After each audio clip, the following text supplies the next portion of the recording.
Histoire, thème 3, chapitre 1. La mise en œuvre du projet républicain.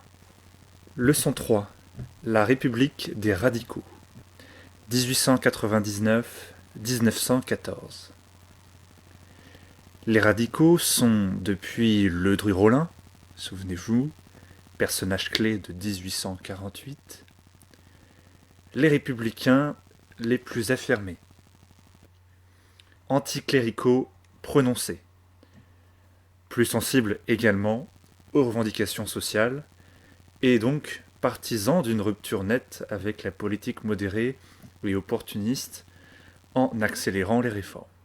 Après l'affaire Dreyfus, au tournant de 1900, ils deviennent les principaux meneurs du gouvernement de la France et créent ensuite le premier parti politique moderne, le Parti radical. Leur domination est marquée par un tournant anticlérical et patriotique. L'émergence également de mouvements féministes, qu'ils vont d'ailleurs combattre, mais aussi par la montée des tensions en Europe qui vont mener au premier conflit mondial majeur. Comment les radicaux résistent-ils aux crises et aux contestations et sont-ils mis à l'épreuve des enjeux du XXe siècle ? Première grande partie, le tournant anticlérical. Premier point, la recomposition de la vie politique. Je vous rappelle que pour suivre l'ensemble du cours, il est conseillé d'utiliser les manuels Hachette et Attier auxquels je vais faire référence. L'affaire Dreyfus a coupé la France en deux, mais également le camp républicain. En 1899, le président Félix Faure décède brutalement dans son palais de l'Élysée pendant ses ébats avec sa maîtresse. C'est l'un des derniers remparts du camp anti-dreyfusard qui s'effondre. Ses funérailles nationales se convertissent en célébration nationaliste. Des militants d'extrême droite tentent alors même de rallier l'armée pour marcher sur l'Élysée et faire un coup d'État. Mais l'opération échoue.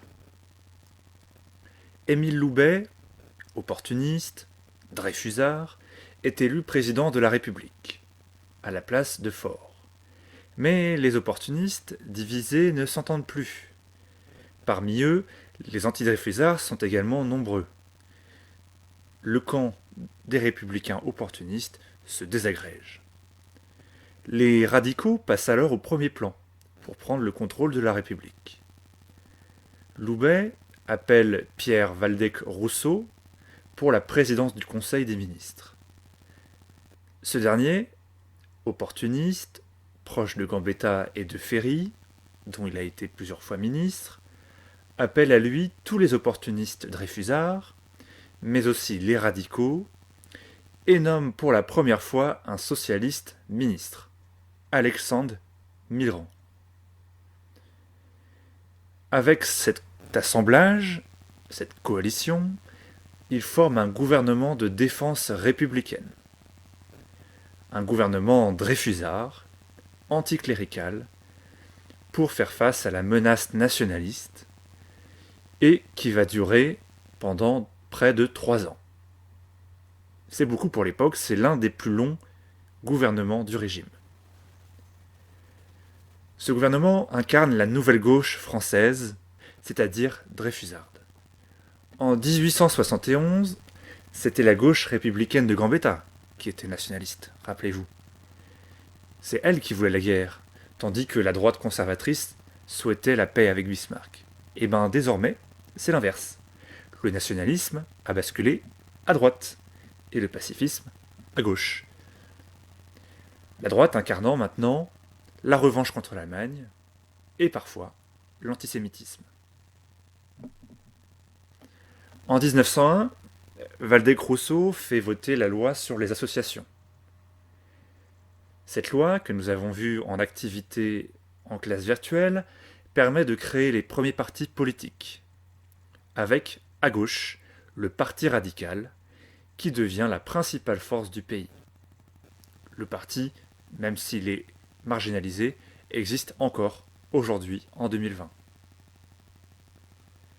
La loi sur les associations de Valdez-Crousseau permet aussi de contrôler la création des congrégations religieuses, c'est-à-dire les ordres religieux. D'autres partis sont créés que le parti radical, comme par exemple un parti pour les opportunistes Dreyfusard avec Valdez-Crousseau, qui va se placer au centre-gauche, tandis que les opportunistes anti-Dreyfusard s'associent au sein d'un centre-droit, et que les marxistes ou les nationalistes créent leur propre parti aux extrêmes. En 1902, une première coalition de partis politiques s'organise, le Bloc des gauches. Cette coalition remporte les élections. Elle regroupe ainsi le centre-gauche de Valdez-Crousseau, les radicaux et les socialistes. Deuxième point, la séparation de l'Église et de l'État. La victoire du Bloc des gauches permet surtout aux radicaux de dominer au gouvernement. L'un d'entre eux, Émile Combes, devient président du Conseil à la place de Valdez-Crousseau. Les opportunistes Dreyfusard, plus faibles que les radicaux, abandonnent la direction du gouvernement. Émile Combes lance un programme très anticlérical. Les Dreyfusards radicaux veulent combattre l'Église catholique qui s'est montrée hostile à la République pendant l'affaire Dreyfus. Combes s'en prend d'abord aux congrégations religieuses qui ne se soumettent pas aux règles de la loi de 1901. Jugées illégales, ces congrégations ont interdiction d'enseigner en France. En signe de protestation, le pape rompt ses relations diplomatiques avec la France. Des écoles religieuses sont fermées, les tribunaux sont laïcisés par le gouvernement. Enfin, les fonctionnaires et les militaires proches des milieux cléricaux sont fichés par le gouvernement Combes, ce qui va provoquer un nouveau scandale et, finalement, la chute de Combes. Cela n'empêche pas les radicaux de s'attaquer à un morceau encore plus gros. Ils veulent remettre en cause le Concordat qui, mis en place par Napoléon en 1801, régit les relations entre l'Église et l'État. Nous y avons consacré pas mal de temps au début de l'année. Un projet de réforme est confié au socialiste Aristide Briand, considéré comme le père de la future loi, puisqu'il en est le rapporteur. À la Chambre, Briand défend la nécessité de la séparation. Le 6 avril 1905, il s'adresse aux députés. Que s'est-il passé dans ce pays depuis 34 ans que la République vit en régime concordataire ? On peut dire que, pendant cette période, le budget de l'État s'est montré prodigue envers l'Église. Les subventions des départements et des communes lui ont été données sans compter. Comment l'Église s'est-elle comportée vis-à-vis de la République ? A-t-elle eu une attitude sympathique ou même gardé la neutralité ? La vérité, c'est que pendant cette longue période de régime concordataire, dans toutes les circonstances graves et difficiles aux heures critiques où son existence a été menacée, la République a vu le clergé se dresser contre elle en ennemi. Au 16 mai 1877, puis sous le boulangisme, et plus récemment encore, vous savez quelle a été l'attitude du clergé. Il n'est pas de liberté dont jouit ce pays qui n'ait dû être conquise sur la résistance acharnée de l'Église. La voilà la vérité. J'ai eu l'occasion de m'expliquer sur le concordat, nommer des évêques, faire des évêques loyalement concordataires, sincèrement républicains, quelle illusion! Le concordat, en fait, n'existe plus. Cet extrait de discours se situe à la page 174 de votre manuel à Thiers, c'est le document 2. Ainsi, après un débat tendu et de nombreux amendements, la majorité du bloc des gauches vote la loi de séparation en juillet 1905. Désormais, l'État ne nomme plus les évêques, ni ne salarie aucun culte. Les biens de l'Église, qui avaient été nationalisés au début de la Révolution, rappelez-vous, transformés en biens nationaux, restent la propriété de l'État, ou des communes. En fait, ça dépend. L'État, généralement, possède les grandes églises et cathédrales, Et puis dans les plus petits villages, c'est les communes qui possèdent les églises. La propriété donc reste publique. Mais la gestion de ces biens du clergé a des associations cultuelles. Ainsi, après l'école, la laïcité devient une valeur centrale de la République et de la société française. La loi est respectée par les juifs et les protestants, auxquels elle s'applique aussi. Cependant, le pape appelle les catholiques français à la rejeter, pensant que les associations cultuelles vont tomber aux mains des laïcs et que le clergé va perdre tout pouvoir de décision. Ainsi, lorsqu'en 1906, l'État décide de faire l'inventaire de tous les biens de l'Église dont il est le propriétaire, des catholiques se retranchent dans les églises et font obstruction aux autorités civiles et aux forces de l'ordre. C'est ce qu'on appelle la crise des inventaires. Exemple d'une de ces protestations. C'est le document 2 de la page 171 de votre manuel Hachette. Nous sommes à Souvigny. Et les paroissiens de la fabrique, c'est-à-dire de la paroisse, écrivent une lettre de protestation en date du 12 mars 1906.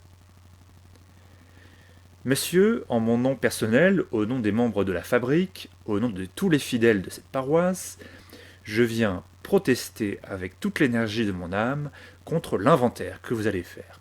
Inventaire impliquant la mainmise de l'État sur les biens meubles et immeubles possédés par l'Église.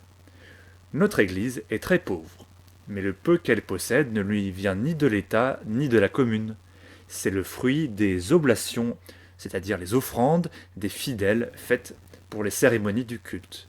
Seul le souverain pontife, c'est-à-dire le pape, peut disposer de ces biens. Or, vous ne l'ignorez pas, le pape a condamné la loi du 9 décembre 1905. Nous ne pouvons que la condamner avec lui et continuer à nous considérer comme les seuls gardiens des biens de notre Église. Aussi, nous refusons notre participation à tout acte de nature à violer les droits de la fabrique. Nous n'assisterons à votre inventaire que comme spectateurs passifs et profondément attristés. Si vous avez pour vous la loi, nous avons le droit et la conscience. Nous demandons que cette protestation soit insérée au procès-verbal. Les catholiques sont parfois plus radicaux que cet exemple. Ils se pensent persécutés et opposent ainsi une résistance féroce. Georges Clemenceau, devenu président du Conseil en 1906, le radical, est chargé d'apaiser les tensions. Avec plus de recul, que nous avons aujourd'hui en tout cas, la loi 1905 permet finalement surtout de garantir la liberté de conscience, puisque l'État devient neutre, alors que le Concordat de Napoléon faisait du catholicisme la religion de la majorité des Français, c'est-à-dire une religion quasi officielle. Cette loi de séparation permet en fait la paix religieuse, malgré les querelles des inventaires. Deuxième grande partie, une nouvelle consolidation de la République. Premier point, l'intégration des campagnes et des ouvriers. L'idée républicaine, nous l'avons montré déjà dans la leçon précédente et dans la première, pénètre peu à peu les campagnes jusqu'alors monarchistes. On les trouve d'ailleurs dans ces campagnes, au début du XXe siècle, un meilleur accès à l'information grâce au courrier postal, à la presse. Le chemin de fer contribue à désenclaver ces territoires et facilite les voyages. La paysannerie s'intègre au nouveau régime et partage de plus en plus les valeurs républicaines. Dans chaque ville, le maire, figure locale de la République, mais aussi le curé, quand en tout cas le curé suit le ralliement demandé par le pape, et bien donc le maire comme le curé peuvent jouer un grand rôle dans le processus d'enracinement de la République. Au sein du mouvement ouvrier, les socialistes, bien que toujours plus nombreux à être élus à la Chambre, sont divisés entre d'une part une logique révolutionnaire et d'autre part une logique plutôt réformiste. Il y a, on va dire, deux camps. Les premiers, les révolutionnaires, sont dirigés par le député Jules Guesde. Ils veulent une insurrection pour renverser la République et proclamer la dictature du prolétariat. En gros, il s'agit pour eux d'appliquer, mot par mot, le programme de Marx. Mais les seconds, les réformistes, eux, menés par le député Jean Jaurès, souhaitent appliquer les idées marxistes tout en participant aux élections, afin, à terme, de prendre le pouvoir légalement en dirigeant le gouvernement. Un parti socialiste révolutionnaire est donc créé en 1901, grâce à la loi sur les associations, et en même temps, à côté, un autre parti socialiste, lui réformiste, est aussi créé. La division est telle que quand Millerand, réformiste proche de Jaurès, rejoint le gouvernement de Waldeck-Rousseau, comme je vous l'ai expliqué, eh bien Jules Guesde et les siens le considèrent comme un traître, qui pactise avec les bourgeois. Les révolutionnaires sont ainsi dans la logique de la lutte des classes. Il ne peut pas y avoir de compromission avec la bourgeoisie. Mais petit à petit, Jaurès apaise les tensions et appelle à l'union de tous les socialistes. En 1905 est créée la SFIO, la section française de l'Internationale ouvrière. C'est un parti socialiste unique qui rassemble les deux tendances, mais où Jaurès et les réformistes, au bout d'un moment, finissent par prédominer. L'entrée des socialistes dans le gouvernement n'est dès lors plus condamnée par le parti, aux grandes dames des révolutionnaires. Dans les entreprises, le mouvement socialiste se développe aussi, grâce aux syndicats. À partir de 1895, la CGT, Confédération Générale du Travail, rassemble des syndicats de plusieurs branches d'activité. Une charte de 1906 de la CGT oriente le syndicat officiellement vers une logique révolutionnaire. Mais comme à la SFIO, le réformisme gagne du terrain. Le socialisme trouve ainsi progressivement sa place dans la République. Deuxième point, impérialisme, patriotisme et nationalisme. Dès Jules Ferry, la France se lance dans une politique coloniale en Afrique et en Asie, s'appuyant sur les possessions acquises depuis 1830, puis consolidées par Napoléon III, comme par exemple l'Algérie. Jules Ferry a en effet fait triompher l'image d'une république civilisatrice pour laquelle la colonisation est presque un devoir, une mission. Ce que les opportunistes, au moment où ils étaient au pouvoir, approuvaient. La question divise néanmoins le camp républicain, puisque la colonisation semble être en contradiction pour beaucoup avec les principes de la Révolution française, de la République, qui doit être universaliste et qui se fonde sur la Déclaration des droits de l'homme et du citoyen. Clémenceau et certains radicaux contestent ainsi la politique de Ferry et des opportunistes. Mais le débat sur le bien fondé des conquêtes coloniales finit par être totalement occulté. Finalement, au tournant des années 1900, même le parti radical au pouvoir semble être converti à l'idée coloniale. Toute l'Europe se lance dans l'aventure, si bien que, selon tous les républicains, le prestige de la France impose qu'elle prenne sa part du gâteau. Elle constitue ainsi le deuxième plus grand empire colonial après le Royaume-Uni. Plus puissante que l'Allemagne en Afrique et en Asie, les gouvernements pensent ainsi prendre leur revanche sur la voisine allemande.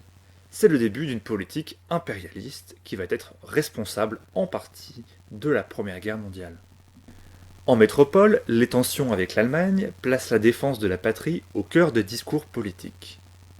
La défaite de 1871, l'amputation des départements de l'Est reste une plaie ouverte pour de nombreux Français.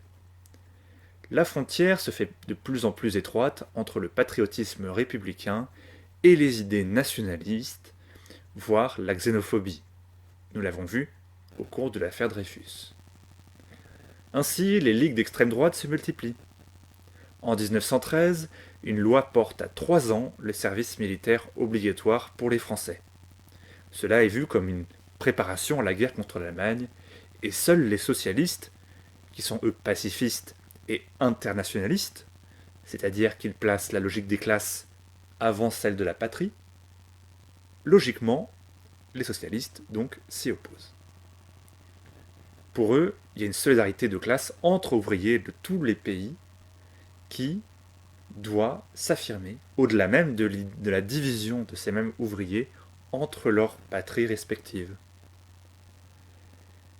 Quand la guerre éclate finalement en 1914, même sans euphorie, les Français partent au combat de manière très disciplinée, la mobilisation générale étant acceptée en grande majorité. C'est donc l'idée patriotique qui a triomphé plutôt que l'union internationaliste entre ouvriers français et allemands. Jaurès, qui menace d'appeler à la grève générale dans toute l'Europe pour s'opposer à la guerre, est assassiné. Les pacifistes doivent alors se résigner. Les socialistes acceptent finalement de collaborer avec le gouvernement. C'est l'union sacrée.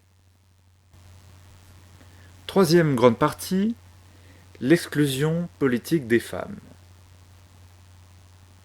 Premier point, une citoyenneté limitée. Des préjugés tenaces tiennent les femmes écartées d'une pleine citoyenneté. Le Code civil de 1804, de Napoléon, n'a pas beaucoup changé depuis l'empereur, et les maintient dans un statut juridique inférieur à celui de leur mari.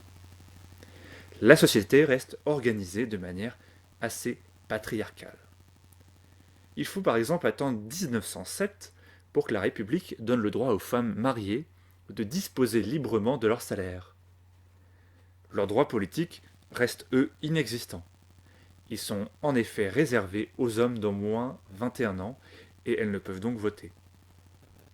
Des militantes, soutenues par des hommes politiques comme Victor Hugo, s'organisent pour obtenir le droit d'être électrices et également éligibles, c'est-à-dire d'être élues. Les radicaux au pouvoir font obstruction à tout changement, car anticléricaux, ils considèrent que les femmes sont encore trop influencées par l'Église pour entrer en politique.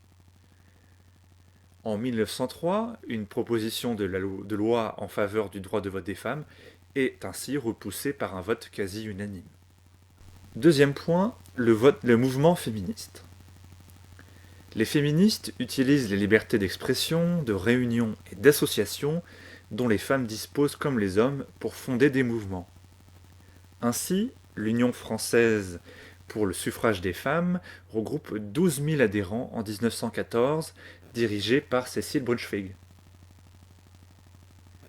Des journaux féministes comme La Fronde, entièrement gérés par des femmes, comme Marguerite Durand et Maria Véronne, ou comme La Française, autre nom de journal, portent également leurs revendications. La lutte pour le droit de vote se double alors aussi de celle pour une égalité civile, par exemple par la refonte du code de Napoléon, mais également l'autonomie économique. L'action de ces mouvements peut être aussi plus spectaculaire. Elles présentent par exemple leur candidature à des élections malgré les interdictions, ou en perturbent le déroulement à l'image de la suffragette Hubertine Auclair qui détruit des urnes en 1908.